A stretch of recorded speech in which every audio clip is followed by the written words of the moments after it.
Sometimes the most powerful statement you can make is no statement at all. When dealing with a narcissist, our first instinct is often to defend ourselves, to correct their lies, or to fight back against their twisting of the truth. We feel like if we just say the right thing, present the right facts, or plead our case well enough, they will finally see reason. But the hard truth is, they're not looking for reaction.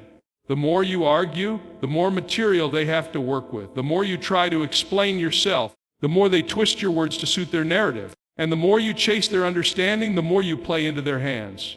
That's why silence can be louder than any argument you could make. Silence in this context is not weakness. It's strength under control. It's the ability to know when speaking would only feed the fire. It's understanding that your peace is worth more than winning a debate. The Bible tells us in Proverbs 17:28, even a fool is thought wise if he keeps silent, and discerning if he holds his tongue. When you withhold your words, you remove their favorite weapon, turning your responses against you. The narcissist thrives on keeping you engaged in an endless tug of war, because as long as you're pulling, you're still connected to them. But when you set down the rope, the game ends. This kind of silence is not the same as avoidance or passivity. It's intentional. It's the choice to refuse to feed their drama. It's the decision to let their accusations hang in the air unanswered. Not because you can't respond, but because you chose not to. That choice sends a message: you no longer control the conversation. You no longer set the pace of my emotion. You no longer dictate how I spend my energy. This unsettles them because it disrupts the cycle they've come to depend on. Think about Jesus before Pilate. He stood before the Roman governor, accused by the religious leaders, and Pilate asked him questions. Sometimes he spoke, other times he stayed silent. His silence was not weakness. It was wisdom. It showed that he did not need Pilate's approval or defense to validate his mission. In the same way, your silence before a narcissist says that you no longer need their validation to stand secure in who you are. Of course, silence does not mean you allow abuse to continue unchecked. You can set boundaries. You can walk away. You can take action when necessary. But in the moment of provocation, when they're baiting you into a heated exchange, silence protects your dignity. It's like stepping out of quicksand instead of sinking deeper with every move you make. When you stop explaining yourself over and over, you reclaim your time. When you stop answering every false accusation, you reclaim your peace. When you stop reacting to every insult, you reclaim your joy. And when you stop fighting battles that don't deserve your energy, you save your strength for the ones that matter. Silence becomes a shield. And unlike arguments, which can silence de-escalates, at least for you, there will be moments when your silence will be misunderstood. They might accuse you of being cold, uncooperative, or even guilty. But you don't answer to them. Your worth is not determined by their interpretation of your actions. You answer to God, and He knows your heart. He knows that your silence is not about surrendering to their will. It's about surrendering to His wisdom. And His wisdom often says, be still. Over time, this silence starts to reshape the relationship dynamic. The narcissist realizes that their words no longer push your buttons. They discover that the control they once had is slipping. They may try harder at first, raising their voice, throwing sharper insults, or using guilt trips to provoke you. But eventually they come to see that your silence is not an invitation to push harder. And it's a wall they can't break through. And that is when they start to lose interest in the game altogether. It's not easy to be silent in the face of lies, manipulation, or cruelty. Everything in you will want to speak up, to clear your name, to make them see the truth. But remember, truth is not always seen through arguments. Sometimes it's revealed through peace. Your peace is a testimony in itself. It says, I don't live for your approval. I don't need to win this exchange to know I've already won in life. I refuse to let you drag me into a fight that only leaves me empty. When the narcissist realizes that your silence is not fear but strength, they know something has changed. They can no longer pull you into their chase. They can no longer control your narrative. They can no longer keep you tethered to their game. That's the beauty of silence. It speaks volumes without saying a word. And in the quiet, they finally hear the truth they've been avoiding. You've already won.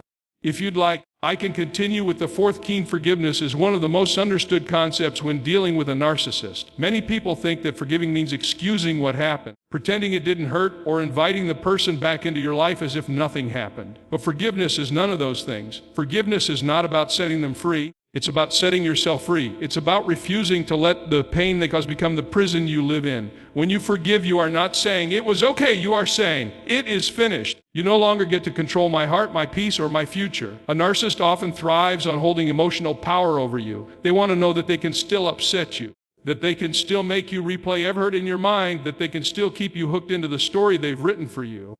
When you choose to forgive, you take that power away. You are cutting the emotional cords that keep you connected to their control. That's why forgiveness is such a powerful weapon. It's not just an act of mercy, it's an act of spiritual warfare. The Bible makes this clear in Ephesians 4:1-32. Get rid of all bitterness, rage, and anger, brawling, and slander, along with every form of malice. Be kind and compassionate to one another, forgiving each other just as in Christ God forgave you. Notice that it starts with letting go of bitterness. Bitterness is like drinking poison and hoping the other person dies. It keeps you chained to the moment of your hurt, replaying it over and over until the wound never really heals. But forgiveness breaks that cycle. When you forgive, you are choosing to release the offense into God's hands. You are saying, Lord, you are the judge. You know what happened. You know the truth. I don't need to carry the burden of punishing this person in my heart. I trust you to deal with them in your time and in your way. This doesn't mean you stay in a toxic situation or stop protecting yourself with boundaries. Forgiveness and boundaries go hand in hand. You can release the bitterness without returning to the battlefield. You can pray for someone's repentance without putting yourself in harm's way.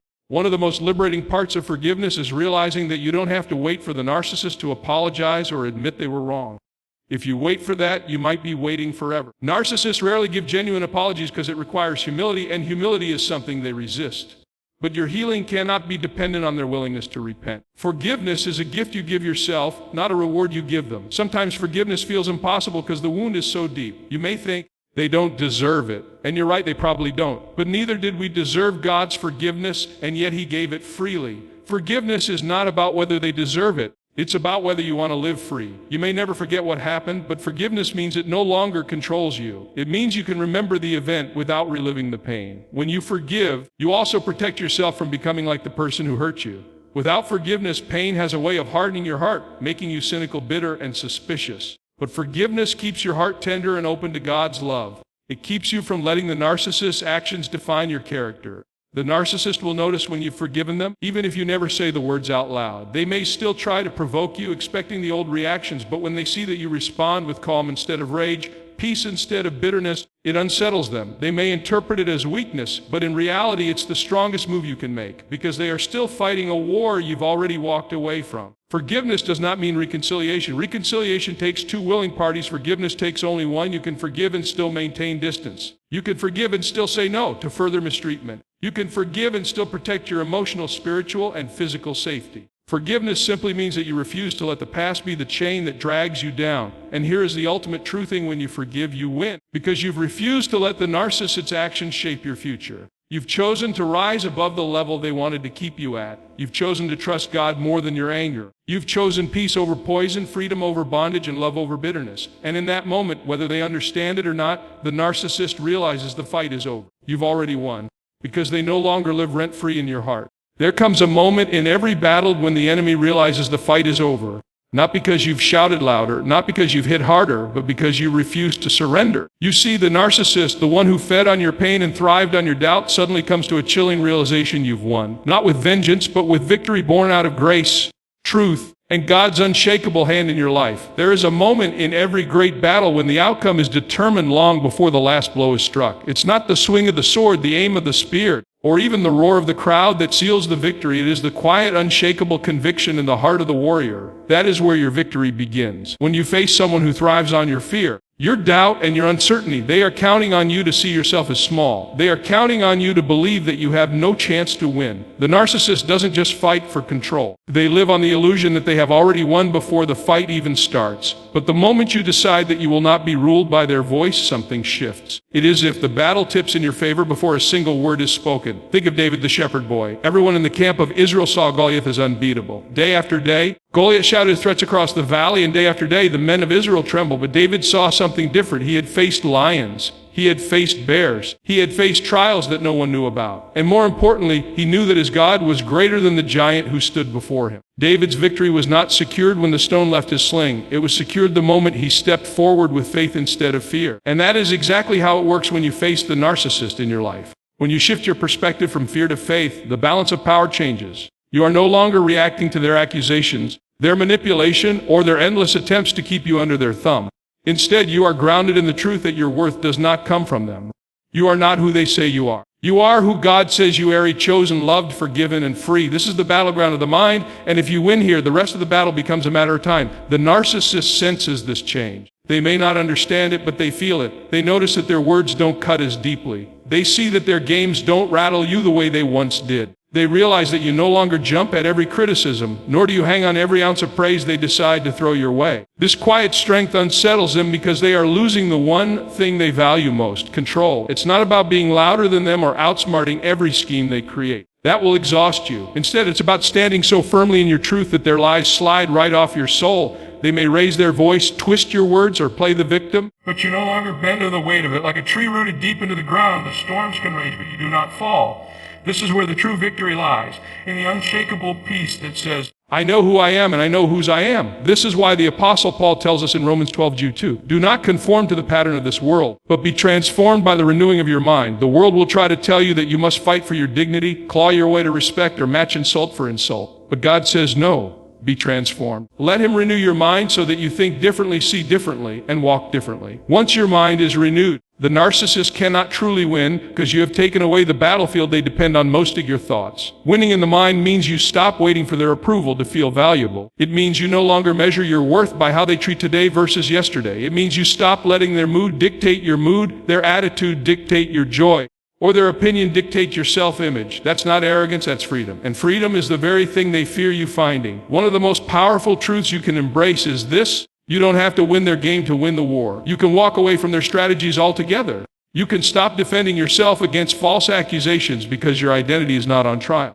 You can stop rehearsing how you'll prove them wrong because you don't need their agreement to be right. And you can stop trying to make them see your side because their blindness is not your responsibility. The moment you grasp this, you will notice something incredible. You begin to live lighter. The heavy weight of constant defense, the anxiety of every conversation, the hopelessness of never being enough, it all starts to fall away. And as it falls away, the narcissist realizes they have lost the most important battle of all, the battle for your mind. You are no longer theirs to manipulate, to control, or to define. And when they see that, they know deep inside you've already won. The second keynote, your worth comes from God, not their approval, is one of the deepest truths you can ever embrace, because once it settles in your heart, no one, not even the most manipulative narcissist, can take it away from you. You see, a narcissist's influence depends on how much you need them to tell you that you are valuable. They build an invisible chain, link by link, every time you crave their praise, every time you hope for their recognition, every time you measure yourself against their shifting standards. That chain keeps you circling around them, dancing to the rhythm they set. But the moment you understand that your worth was never theirs to give or take, you snap that chain in two. The approval, even well-meaning people, can be fickle. One day they cheer you on, the next, they criticize you for not meeting their expectations. But the approval of God is rooted in something unchanging, his character and his love. Ephesians 2:10 says, for we are his workmanship, created in Christ Jesus for good works which God prepared beforehand that we should walk in them.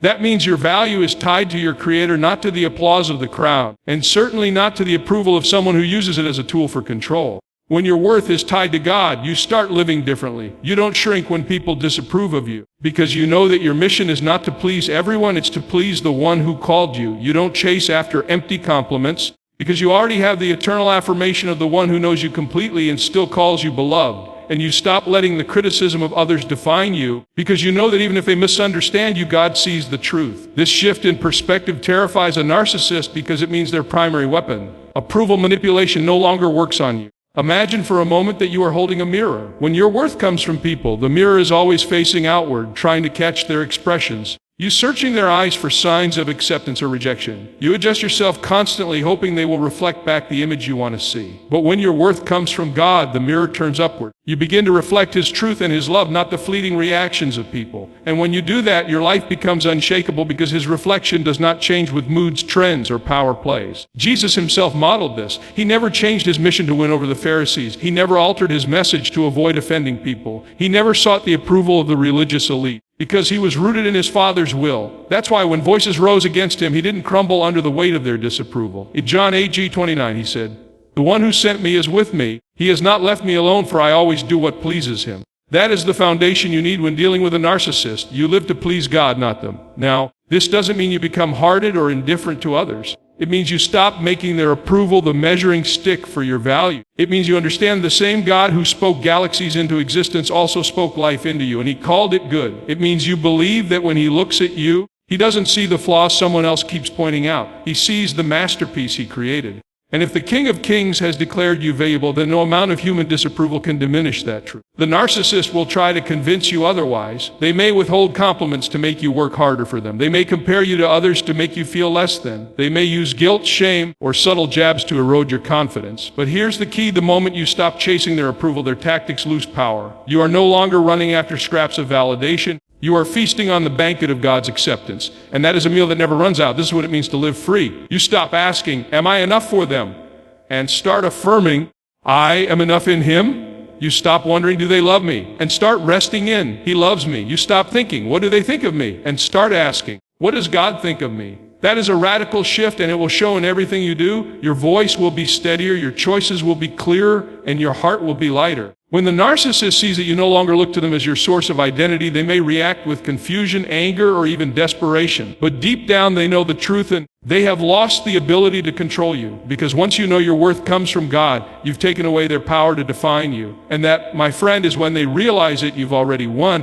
Every wound you've carried, every sleepless night, every tear that burned your cheeks, God can turn all of it into a weapon of testimony. What the narcissist meant for harm, God can use for good. At first, the pain feels like it's going to break you. You wonder how you'll survive the manipulation, the gaslighting, the constant erosion of your confidence. But somewhere along the way, if you lean into God instead of the pain, something begins to shift. You start to realize that your suffering is not wasted. God has been quietly shaping you in the fire. The same battle that tried to destroy you has been training you for strength you never thought you had. This is what Joseph meant when he told his brothers in Genesis 50:20. You intended to harm me, but God intended it for good to accomplish what is now being done, the saving of many lives. That's not just an ancient story, it's a living truth for you right now. The narcissist may have thought their actions would silence you, isolate you, or leave you permanently broken. But instead, God is using that story to make you stronger, wiser, and more compassionate toward others who walk through the same fire. When you have been through something that deep, your perspective changes. You stop sweating the small stuff because you've been through the big stuff.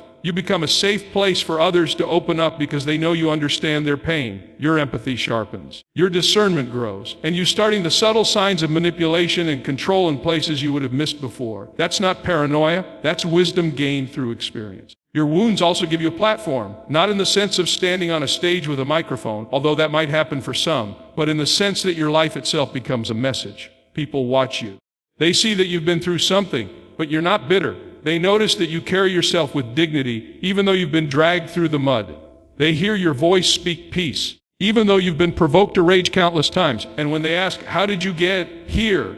How did you make it through? That's when your testimony becomes the most powerful weapon you own. The narcissist thrives on making you believe you're alone. They want you to think no one else could understand. No one else has endured this. No one else has walked this road. But when you begin to share your story, you become living proof that survival and even thriving is possible. You pierce the lie of isolation. You show others that they too can come out of the shadows into the light. And in doing so, you rob the narcissist of one of their greatest tools, the silence of their victims. God doesn't waste anything. Not the moments you thought were meaningless, not the nights you spent crying on the bathroom floor, not the prayers you prayed in desperation. He can weave it all to a narrative that points to His faithfulness. That doesn't mean He caused your pain. It means He's powerful enough to redeem it. Romans 8:28 reminds us, and we know that in all things God works for the good of those who love Him, who have been called according to His purpose. Even this.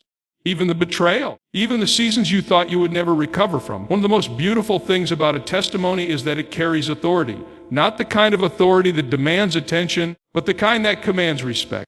You can stand before someone else who is hurting and say, I know what it's like. I've been there. I've felt what you're feeling. But I'm telling you, it won't always be like this. And those words carry weight because they are backed by scars, not theories. The narcissist may never admit they lost, but they will know. They will see you living free, unshaken, and purpose-driven. They will notice that the very story they wanted to use to define you has instead become the platform from which you speak life. They will recognize that their attempts to keep you down only positioned you for greater influence and deeper resilience. Your story will not only encourage others, it will protect them. You will be able to warn people about manipulation before they get trapped. You will be able to help them set boundaries before they are destroyed. You will be able to walk with them until they find their own strength. That's the power of a redeemed word. It becomes a sword in your hand. In the end, the narcissist's greatest defeat is not that you walked away, it's that you walked away stronger. It's that you turned what they tried to use for your destruction into a weapon of hope for others. It's that you've stepped into a future they never wanted you to have, a future filled with purpose, freedom, and the unshakable truth that God has the final word. And when they see that, whether they say it or not, they know you've won.